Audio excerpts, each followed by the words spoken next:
as it's starting to get dark and we're getting toward the curfew, we could hear them saying, get ready, because the dispersal was going to come at curfew. I got with the chief of police and I said, hey, they're going fine. Let's not enforce the curfew. Let's just tell them you're going good and everything's going to be fine, but we're not going to have a hard stop at the curfew. So we heard the people coming up, they're getting ready because they were ready for our dispersal order. And it didn't come. And so then the organizers are like, what's going on? Well, you guys are all fine. Everything's good. I mean, we're not going to arrest anybody. We need to start going home, but we're not going to force you to leave until we have to. It went on for probably about another hour, and then it started getting really close to dark, and the natives were getting restless. And you could tell it was changing. And then a couple of bottles start getting thrown into the police line. And so we gave the dispersal order.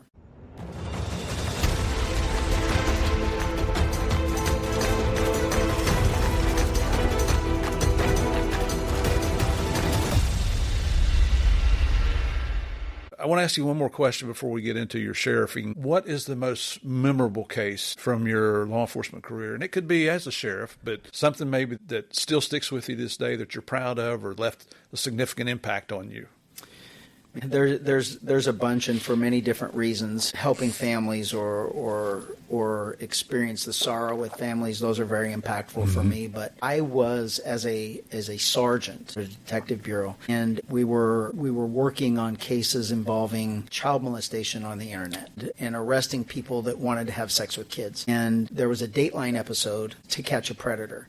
And in that episode, they did it. They brought all these people in that thought they were having sex with kids, and it was Chris Hansen that interviewed them, and then they left, and they filmed them running down the street and everything else, and there were no cops involved. And so I was kind of like a Dateline junkie, and so were some of my investigators. And so that next team meeting we had, they asked who saw it, and one of them said, man, we need to do that. And so we started looking into big stings, and we started making a bunch of arrests, and Dateline actually reached out to us and asked if we would do a sting, a big one, and have them film it. So I was the first law enforcement agency to be involved with Dateline To Catch a Predator, which is Dateline's #1 series in history. And we put together a big operation. We arrested over a 3-day period. We arrested 51 men. Excellent. That came to molest a 12 or a 13-year-old boy or a girl. There were different ones that we had, profiles that we had out there. And that was very eye-opening to me. And I've always cared, as an adult, I've cared about kids, not just as a cop, as an adult. I think kids are my weak spot, and we should be doing everything we can to protect them. And being able to show the world how bad this was back then, I eventually ended up, I don't know the exact number, but I'm sure it was well over 100, helping 100 other agencies start their sting operation. Wow. And I even helped England. I helped Scotland Yard do one. Nice. And so it was kind of cool, not only being the first to do that, but having it so successful and then bringing to light this problem that we had with the internet and the victimization of our kids that truly has transformed. That was back in 2005 that we did that. And it transformed our county and how the county spent money. We all of a sudden were hiring task force, more employees for these task forces just for computers and just for the internet crimes and things like that. So that was very impactful for me because of what it did for everyone else. Excellent. And it certainly, that was kind of a turning point in my career a little bit too, because I was originally told no, and I don't take no well. And I'm okay with reasons, but just not no. And I was told no with no reason. And so I asked again, wrote it up different, asked again, no again. And it eventually, I had the opportunity to tell someone about it, that I was very disappointed that we were not going to do this. And then word got back from the sheriff that he had no idea. No one ever told him about it. Yeah. Someone else had said no. And so the sheriff at that time reached out to me and said, I hear you want to do this. It's going to be filmed. It's going to be live, all of these things. And he said, I'm going to let you do it, but if you embarrass me, I'm going to fire you. Yeah. And well, hey, he gave you the expectations, he right? did. And I said, all right. I said, we're not going to. And it ended up turning out very, very well. Excellent. That is something to be proud of. The kids just break our hearts, don't they? They do. They're so innocent. Yeah. I have a soft spot. I've said this a couple times, and you get the whole misogynist thing and everything else. As a man, you can call me whatever you want, but I believe I'm a protector. Yep. And it is my role to protect kids and to protect women. And if I have to protect men along the way, and if I can, more power to you. And I certainly will. But I truly do believe that I, as an adult, am supposed to protect kids, and I, as a man, am supposed to protect women. I'm with you. Badge of honor there. Okay, so you're moving on through your career here, and you decide that you want to be the sheriff. You're going to fulfill that dream of your first day in training. Yeah, absolutely. Yeah, you're going to get a real plaque that says sheriff. Yeah. So an interesting story behind it. We had what I've always referred to as a real failed leader in our organization. He had been terminated from us, and then our sheriff resigned to take a different position with the state. And that left a vacant sheriff. And our board of supervisors appointed someone. And they appointed this person that had been fired from us. Oh, geez. And it didn't work out well for us. He ended up being the sheriff for 10 years. But it was a very bad time in our department for morale. I mean, it was just, we were no longer a law enforcement agency. We were not allowed to do anything. It was all about maintaining a good appearance, and nothing bad can ever happen. So pursuits were discouraged, no foot pursuits, don't arrest anybody. It was a weird time. Wow. And when he became the sheriff, he set out a mission to punish all the people that he believed were associated or aligned with the last administration that had fired him. And I was a newly appointed lieutenant, and he labeled me as one of those people. And so I was, on a whim, I think. It was like, our department's bad, and no one's going to change it. No one's even running against him, and he's running unopposed, and it's like, I'm going to do it. So in 2014, I ran for sheriff, and it was my eye-opening into politics, and it was an ugly sight. I lost big, and I got punished for it. And then some life changes happened with my wife and I. She had some medical issues that she overcame, but it put a real perspective lens on our lives. We need to enjoy the rest of what we have in our lives, and I had decided to retire, and I was going to retire in 2017, October 23rd, 2017, and in June of 2017, the president of my Deputies Association came to me and said, "Hey, we need you to run again." And I said, "No, Robert." I said, I'm not going to run. I've told you for 3 years I'm not running. And I'm retiring. I'm out in October, and it's June. And he's like, "You got to. Nobody's running against him again, and we've got to have you do it." And they were asking me because I was extremely well known as a good leader in our organization, an ethical leader who really cared about his employees. That's what I was known for. And I was going to say no until I got punished again when the executive staff learned that the rumors were that I was going to run again, even though I had been saying no. They took all my responsibility away from me. So I called him back and I said, "Hey, I only got 6 months left before I was retiring anyway. Might as well make it doing this." And so I ran in 2017 and I won. That's what has always kept me away from being a deputy, is because it's an elected position of a politician that has that control to manipulate his people regardless of their successful abilities. But man, so how did he react when you got elected? I haven't spoken to him since the day I announced that I was running. So you win in November, you don't take over till January. I was basically a non-member of the department. I was still getting paid, but they didn't allow me to do anything. There was no transition. There was no welcome. It was nothing. I mean, it wasn't until the morning I got sworn in that I was even allowed in the Sheriff's Administration Building. And so I traveled. I took that November to January, 2 months. Every day I just went to one of our other stations. We're a big agency. So I went to one of our stations or one of our bureaus, and I just hung out, talked to them, took pictures with them, and got to know them. If they didn't know me, get them to know me, ask questions. And one of that aspects about what you've said is one of the things that I've been very clear about what we will never be. What happened to me, I mean, I could write a book. Eventually I will write a book, and it'll be a bestseller because it's a made-for-TV drama, my career to get to the sheriff position. And I made it clear to everyone that that will never happen in my agency again. We don't show favoritism. It's based on merit, not who you fish with, who you golf with. You work your butt off in this organization, and you are going to get rewarded. Yep. It might not be when you want, but it'll be when we have an opening that we can move you into something. It's a merit-based organization, and there is no punishment for making somebody mad or for truly even making a mistake. You make a mistake, you're going to learn from it. If it's a fatal mistake, unfortunately, in our line of work, you've got to be let go. But that doesn't happen here. And I think that's resonated really throughout the country because we are so big, and things that we've done in our agency, we send people all across the country to train other agencies and in various aspects of law enforcement. And so it's a diverse crowd that they're going out there and influencing. And I think that's why one of those things, you mentioned it earlier, I'm very, very humble. I learned very early on. My dad taught me that if you have to tell someone how good you are, you're not that good. If you think, it's an old country saying, I grew up in the Southeast, if you got to toot your own horn, it's probably not worth tooting. Yeah, absolutely.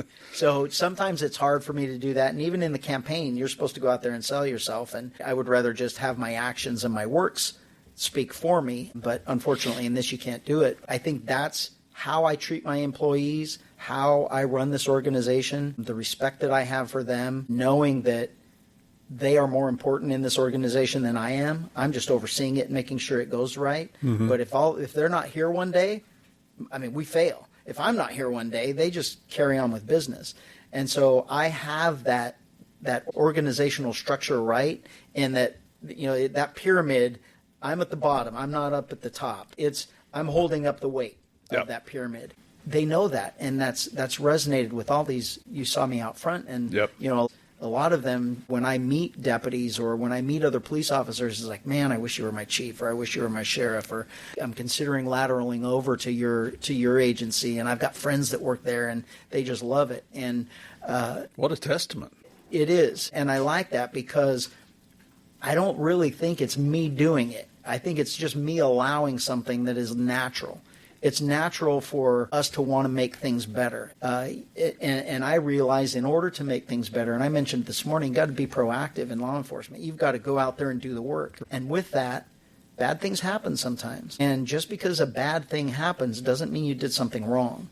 And my deputies know they just do the right thing. They're going to get in accidents sometimes, and there's going to be injuries sometimes. And as long as we're going in that service to others, it's okay. Yeah, that's called leadership. It's what that boils down to. People want to do the job. They take the job because they want to serve their fellow man, which in my opinion, there's no higher calling. But as the leader, when you give them the opportunity to do the job and you give them the tools that they need and then get the heck out of the way, it's amazing how people perform. Yeah, I can't remember who said the saying, and I've said it before and I've quoted him, and now the name just lost me. But it's amazing how many good things can be accomplished when it doesn't matter who gets the credit. There you go.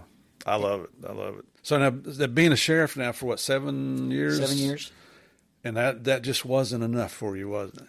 So now you decided to pursue something else. What is that? Yeah, well, I'm going to be. I'm a little bit competitive. I will be the next governor of California. Wow. And we've got an election coming up in 2026.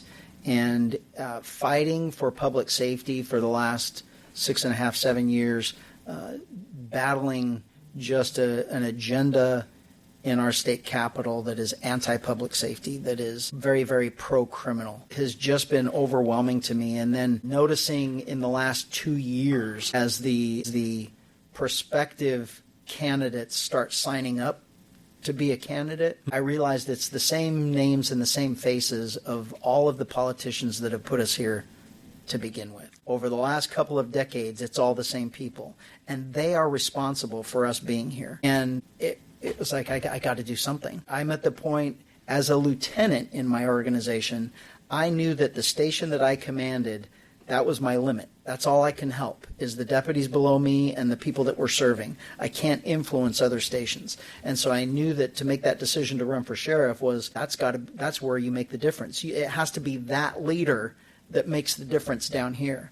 And so taking that same mentality and looking at what we have in Sacramento, there is nothing going to change with any of those people getting elected, because it's going to be the same status quo that we've had. And then now that I've announced, there's been several other Republicans that have gotten into the race. And I think we truly are turning in California, where even Democrats are realizing the next governor is going to be a Republican, because we've been Democrat controlled completely for 30 years and everything is bad here. So it's like, okay, it's worth trying it. We're going to vote for Republican because all these policies are killing us now. And so now you've got more Republicans that are getting in the race, but now it's going to just come down to resume. And if you look at resume and you look at character and you look at service to others over 32 years, 8 at the time of the election will be 8 years as the elected sheriff. There will be no one that even comes close to the resume that I have and the capability of actually going into this position and making a difference. The Democrats brought us here, and I hate to talk Democrat Republican, but in California, that's what it is. It is 100% Democrat caused here in California. And so you've got Republicans jumping up saying, oh, I want to be the governor, I can fix it. The reality is, for them, it's personal to them. They're doing it because they want to. And I'm doing it because I feel I have to, because no one else is going to be able to win. A Republican, even though I'm a Republican, but a far right appealing to that right-wing crowd is not going to win in California, who's going to have to get Democrats to vote for them. And a sheriff who runs a nonpartisan race, who represents every single person in his county and has a history of doing that, has that reputation of running government efficiently, running government right, and doing it for others, not for a personal benefit. I'm the only one that's ever going to show up that's like that. And then in California, we're so bad public safety. I think that's a big platform, a big springboard for someone like me to say, look, public safety is completely broken in California, and who better to fix it than somebody's been doing it for 32 years. Yeah. So I'm an outsider. I'm an East Coast guy. I don't live in California, never have. I love visiting out here. I love going back to the East Coast. But when you come out here and visit and you read articles, I read an article here just within the past week that the only people moving into California are immigrants. We're all immigrants to start with, right? I'm English-Irish heritage. So my grandmother immigrated from England when she was a little girl. So I'm not that far away from being an immigrant myself. But how can you see the price of things? You see the issues that they have in California. The rest of the country kind of looks at the West Coast as a different place. And then people want to continue to do the same thing but expect a different outcome. Yeah. Which is the definition of lunacy. It is. It completely is. And I think that the lure of California, or the lore of California, so it lured me here, but the lore of California is that California dream. It's like we all have the American dream, but man, if you want to make it, you got to go to California. That's what people grew up in. That's what I grew up in, my generation certainly, and maybe even the generation below me. But that's changed in the last 10, 20 years. In that now California is the laughingstock. I mean, other countries know that California is bad and the politics are bad and destroying the state. There are no businesses wanting to relocate to California. All of our businesses are relocating to other states that are more business friendly. You don't come here because you don't want to pay taxes, because we pay the highest taxes in the country. That's amazing. You don't come here for a better cost of living, because our cost of living is the highest in the country. You don't come here from another country for your kids to get into a good school district, because our schools are the worst in the country. And this is decades of horrible political agenda mismanagement that is now coming to fruition. And everyone's thinking of leaving. But the problem is you still have that lore of California. Mm-hmm. And then when you get here, there is no other state in the country that has perfect weather year-round.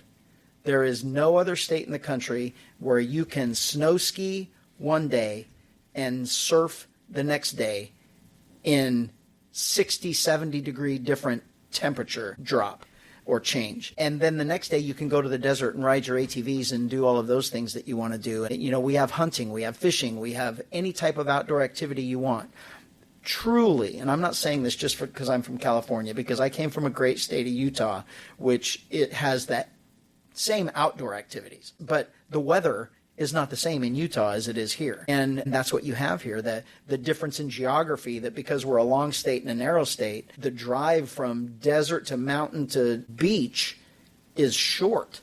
And you can experience that all in the same day. And so that magnet of California is what keeps us here. We've allowed ourselves to be victimized by our own government with high cost of living, with regulations that drive the cost of everything up, regulations that prevent homes from being built for 4 years, 5 years, and they wonder why we have a housing crisis here. Our gas taxes are, it's the craziest thing in the world. I mean, we're double the price of gas from other states. Texas, the other day, it was about 3 weeks ago, so I don't know how much it's changed now. I noticed that ours is going up. I don't know if Texas is too, but at the point where I looked, it's $2.40 a gallon in Texas, and I paid $5.80 here. And it's like, that doesn't make sense. And then when you realize that our county, which Kern County, Bakersfield area, which is the central part, the deserty, central east part of our state,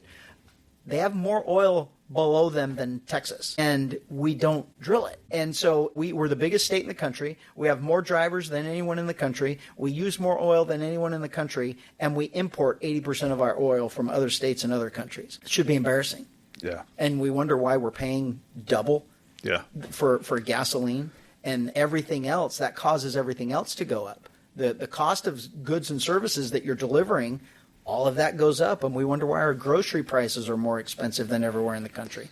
So truly, the only people coming here now are immigrants, are illegal immigrants that are coming here for free stuff. Because if no one is coming here to say, I'm going to go make a better life for myself in California, because there are far many better states for quality of life issues than California. But where I'm at, it's like I came here for that California dream. I achieved it. I know that it's no longer a dream for my kids. It's just out of reach, and they're looking at it like it's too far gone. And I know that we have to change it to get it back. And I look at it like I made this my home. I made this my life.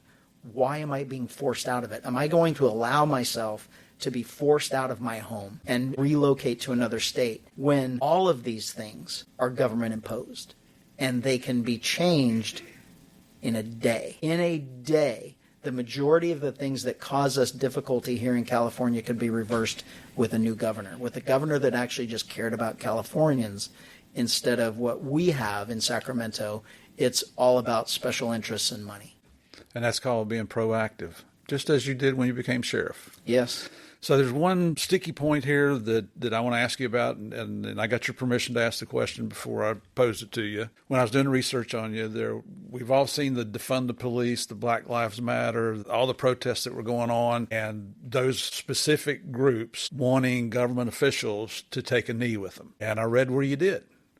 And so, as I mentioned to you before we started recording, that gave me pause.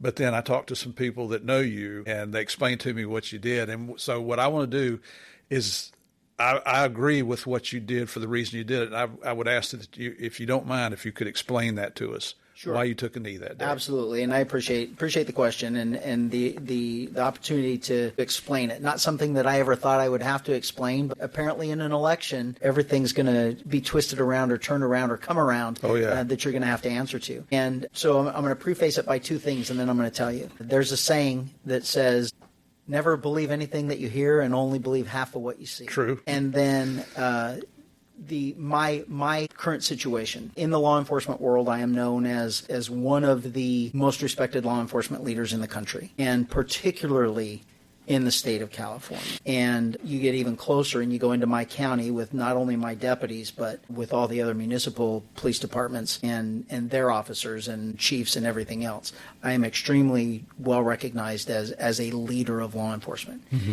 And now backwards to BLM. BLM is a domestic terrorist organization that is completely against law enforcement.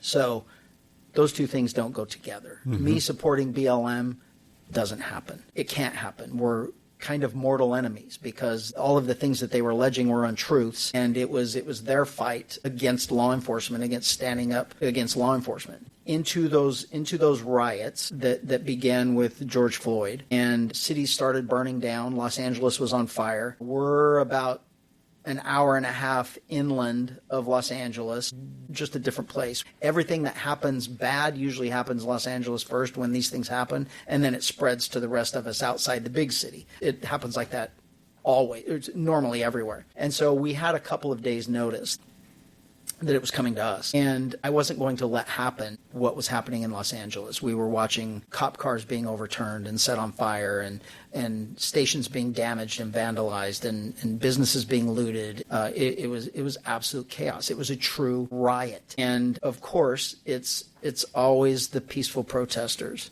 that always end in riots and burning buildings and everything else, but it's the peaceful protesters. And so they come to us, and how those things work is we knew they were coming. Our Board of Supervisors and our city councils had an emergency session, and they all did curfews. So we had, I think it was a 7 o'clock or 8 o'clock, that's not important, but we had a curfew set in the evening because we knew that's when it happens, is after dark. And so now the organizers are getting permits and everything else. And so now they're meeting with law enforcement because we need to lay down the parameters of your protest if it's a peaceful protest. And they knew who I was. I knew who they were. They were community organizers. They were community activists, but they weren't bad people.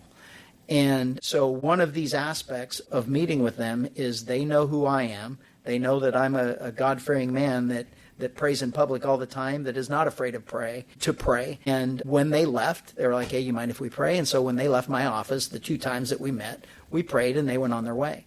So that night, we're at the protest. And mind you, I had 900 deputies there at that riot. We were expecting, they told us to expect around 5,000 to 7,500 protesters, and we had, the estimate was 10,000. And it originally started, it really wasn't my jurisdiction. It was a city jurisdiction, but in that city jurisdiction where they were going to be held was my courthouses, the county admin building, and my sheriff's administration building. So it's me now. And so I found out from the chief that he was going to have roughly about 100 of his officers there. And I'm like, man, that ain't enough. And I made the decision with my agency that we went on emergency operating procedures. All vacations are canceled, everything's canceled, and you're 12 on, 12 off. And so now I have 2,500 people working at one time, all for 24-hour periods. Right. We were not going to allow what I saw on TV to happen. So we come into now we're at the protest, and I know this is long, but there's got to be context because all we're seeing online right now and the little snippets in the pictures is what they want you to see. Right. Someone wants you to see that. So I've got 900 deputies now, and we're in that downtown area, and there's roughly almost about 150, maybe a little bit more than that, of other officers from the PDs that were around. Highway Patrol sent a whole bunch of people. And because we have a freeway that was a quarter mile, half a mile from where this protest was going to be. And so we're talking between probably 1,000 and 1,200 cops that are right there in that downtown area with 10,000 protesters. It got toward evening. It was fine. I mean, they were brutal. I mean, they were the police and all cops are bastards and all of that stuff that they were doing. It was horrible listening to the things they're saying and everything else. My guys were extremely professional all day long. They just stood there. They took it. There were no negative instances of interaction between us and them all day long. There were protesters that were there that got caught up in the moment that are just down there because it's a protest. And so there were nice ones too. There were, thank you for your service and all that, while the person next to him's flipping me off and, wishing I was dead. And now we're moving into nighttime and we can feel, I'm right there. So I've got 1,000 deputies behind me, 10,000 people in front of me, and I'm in the middle. I wasn't behind on a video watching. I was there talking to them, making sure that my guys were doing what I wanted them to do. We were professional. But all of my guys knew going in, when this went sideways, all bets are off. Right. We win this. And we win it quickly, and we win it with overwhelming show of force. Yep. And so as it's starting to get dark and we're getting toward the curfew, we could hear them saying, get ready, because the dispersal was going to come at curfew. So I got with the chief of police, we were kind of like a joint command there because it's his city, it's his jurisdiction. And I said, hey, they're going fine. Let's not enforce the curfew. Let's just tell them you're going good and everything's going to be fine, but we're not going to have a hard stop at the curfew. So we heard the people coming up, they're getting ready because they were ready for our dispersal order. And it didn't come. And so then the organizers are like, what's going on? And I'm like, well, you guys are all fine. Everything's good. I mean, we're not going to arrest anybody. We need to start going home, and we need to start, but we're not going to force you to leave until we have to. And so it went on for probably about another hour, and then it started getting really close to dark, and the natives were getting restless. And you could tell it was changing. And then a couple of bottles start getting thrown into the police line. And so we gave the dispersal order. And I told the organizers before the order, I said, okay, it's over. As soon as we're done here, we're going to give the order. We're going to give 20 minutes. Anybody not actively leaving is going to be arrested in 20 minutes. And so they're talking, and they were actually telling me where the bad people were. They're like, this is where the rocks are. This is where the bricks are. This is where the weapons are. This is the group that's instigating it. They've got way in the back. They've got tons of industrial grade fireworks, and they're telling me all this stuff. And so I'm like, okay, it's all good. Appreciate you guys' cooperation today. It's all good, but now we're going to do it. And so he tells me, he said, it's great. Thank you for all your guys' help. You guys were amazing. You're a good man, all this stuff. And he said, can we pray? I'm like, of course we can pray. So we start to pray, and he stops, and he said, can other people pray with us? I'm like, yeah, of course. And he's like, your deputies? I'm like, yeah. And so some deputies did. Some deputies said no. And so we start to pray again. And he says, do you mind if we kneel to pray? And I'm like, absolutely not. So we kneel to pray. This is where it goes sideways. And in hindsight, I probably didn't kneel to pray, but I would never say, no, I'm not going to kneel to pray. That's the only thing I kneel to is to pray. Right. And so they take off. The cameras now are right there. And now it turns into what it turned into. And the reason why I went into this long diatribe of context of what happened is the 1,000 cops that were there know what happened. And the people that were home sitting on their couch in the safety of their home don't. Right. And the perception that the media wanted people to have at that time was that officials were kneeling in solidarity because of the kneel on George Floyd and everything else. I remember the next day seeing it on TV, and I'm like, that sucks. I mean, that's not what happened. And then people reaching out to me and saying, oh, I can't believe that was so awesome that you did that. And it's like, well, I didn't, but I get it.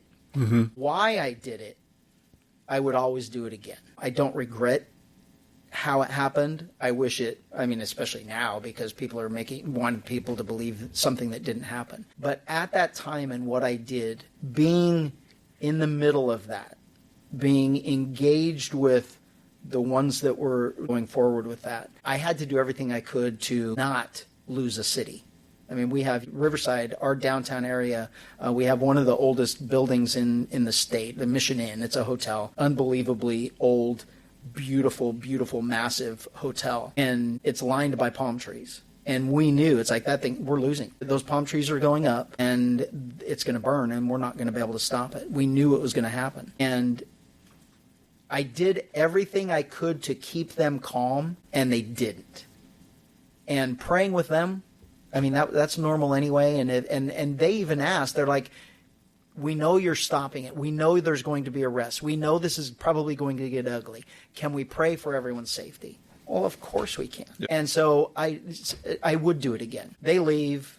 We kick the media out. We didn't kick them out. We told them, get out of the way, because it's going to get ugly going this way. And it took us about 40 minutes to get rid of those 10,000 people once it started going violent. I got hit with a screwdriver. Screwdriver is about that long. Luckily, I caught it out of the corner of my eye, just something that was there, and I jumped back and stepped back, and it hit the ground right in front of me and then just bounced up and hit me. I've got bulletproof vest on and everything else, so it just bounced off of me. But had I not seen it, it was a big flathead screwdriver that's coming through the air. I mean, those are the things that were being thrown at us. Industrial fireworks, everything else, but we gave them everything that we had. Pepper ball, bullet, gas, rubber bullets, launchers, everything that we had. And we had no buildings damaged. Not one building in Riverside County during the Summer of Love, not one building in Riverside County was looted. We had no injuries to deputies, and there were no reported injuries to any protesters from that night. And we ended it in 40 minutes.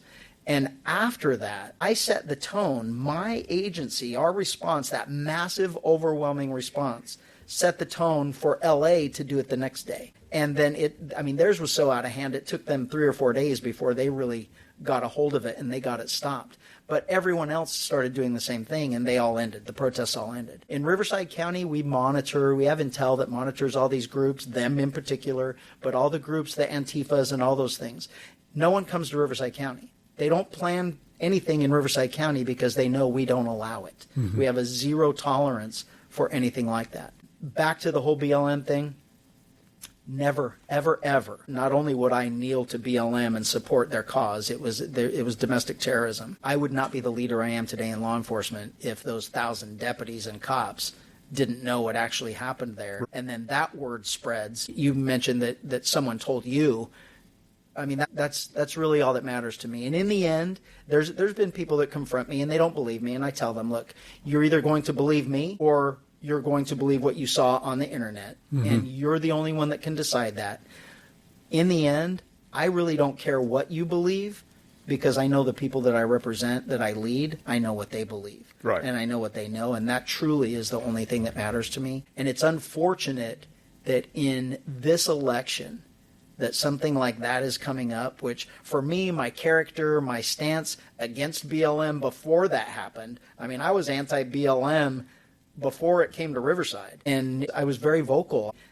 Before that, I had become on the national stage being vocal against COVID and against the lockdowns and against all these mandates that were just unconstitutional and wrong. And so I had that platform already. I was already saying all these things. And that's all being ignored for 5 years later now because it's unfortunately in a political season where people want others to believe that I'm not the leader that I say I am, or right. I don't have the integrity that I say I have. And my campaign really is about the dishonesty of government. And elect a law enforcement leader, we're forced to tell the truth. I mean, that's my day-to-day job. Depends on me telling the truth. And the opposition wants you to believe that I'm not as honest as I say I am, and I'm not the leader that I say I am because they know they can't be. Yeah. And I can't thank you enough for giving that explanation. I know that's probably not a comfortable thing for you to do, but I challenge our listeners and even my partner Javier and I, when we're doing our keynote speaking business, don't accept what other people tell you, especially the media.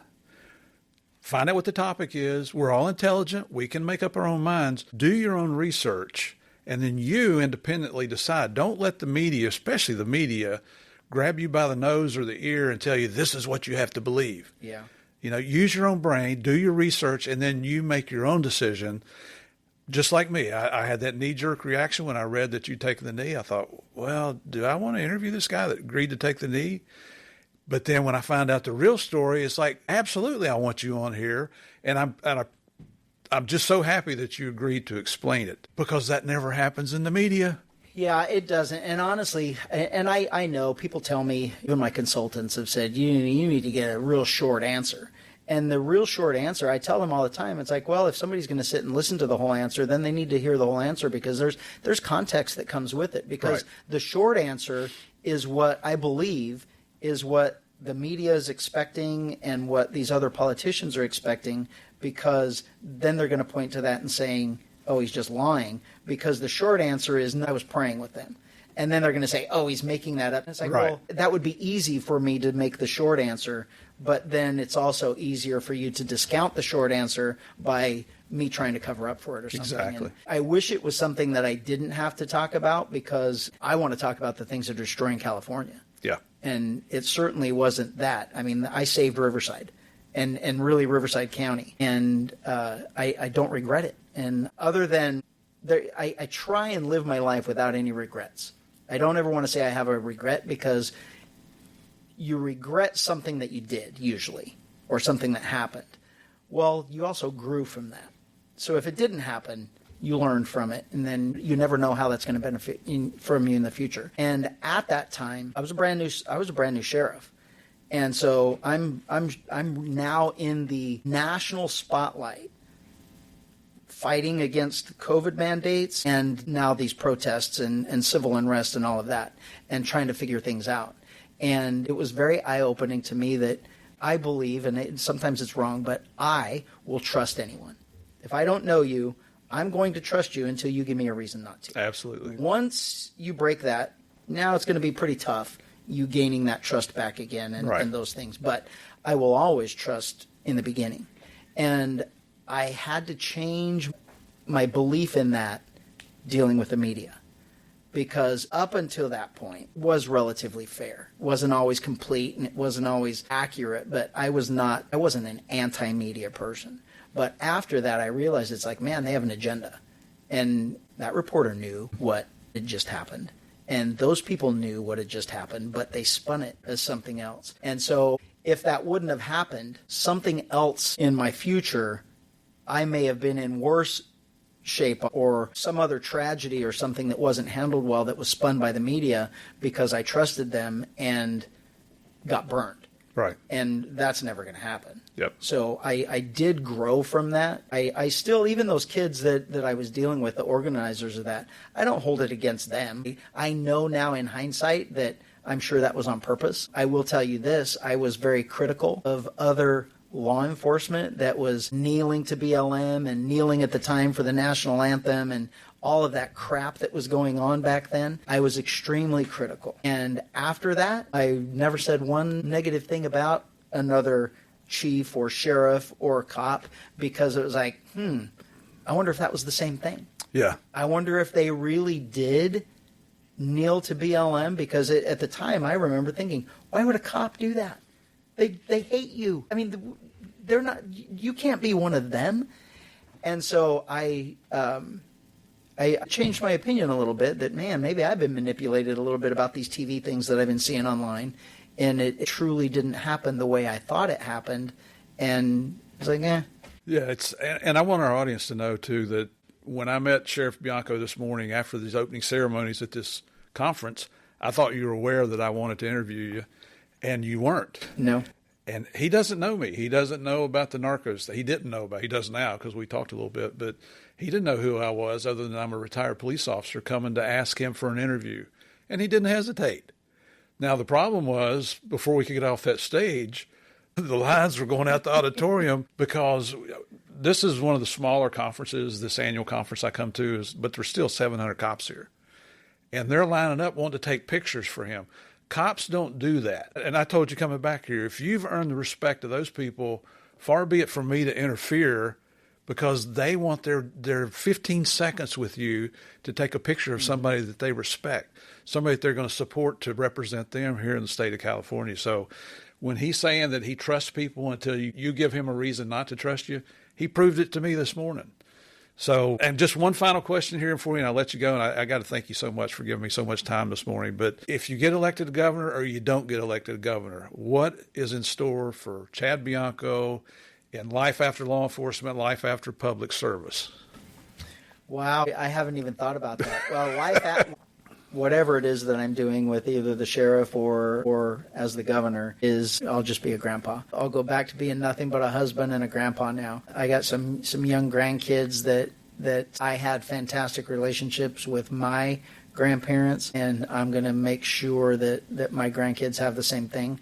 So as much as personally I may want to do this for eternity, I do have priorities, and my priorities are going to be my grandkids when they get to a certain age that they can benefit from a grandparent being there when their mom and dad might be at work or wherever it is. They're going to have grandpa to take care of them and teach them and spend time with them. So that's really what I'm looking forward to. My sheriff election isn't until 2028, so it's almost, I'll remain the sheriff through this whole election. I'm hoping that the voters of California do give me the opportunity to make this state great again and turn things around for businesses and for families and for employees and even visitors. I mean, it's expensive to even come here, and we can make a difference here, and I'm hoping that they give me that opportunity. Excellent. So if people want to find out more information about Chad Bianco, where can they find you at? Absolutely. BiancoForGovernor.com, and any of the social medias, Sheriff Bianco. I found you on LinkedIn at Chad Bianco, so check him out there. I forgot about that. Chad Bianco, LinkedIn, and then Instagram, Twitter, and Facebook, Sheriff Chad Bianco. Excellent. Sheriff, I can't thank you enough. The transparency that you've shown, the honesty, the integrity that you've demonstrated throughout your entire public career sets an example for others to live up to. That's what a leader's supposed to do, lead from the front. It's been a true honor to have you here on The Game of Crimes. So thank you for doing that. Thank you for your time, brother. Absolutely. Appreciate it. And for all our listeners, guys, thank you for coming back again every week. I couldn't do this without your support. I know that. Love you to death for giving me your time to come and listen to the studs. It's not about me. It's about these guests that we bring on. But the truth is, I know why you continue to come back, because you enjoy listening and playing the biggest, the baddest, the most dangerous game of all. And what's that game? The Game of Crimes. God bless. See you next week.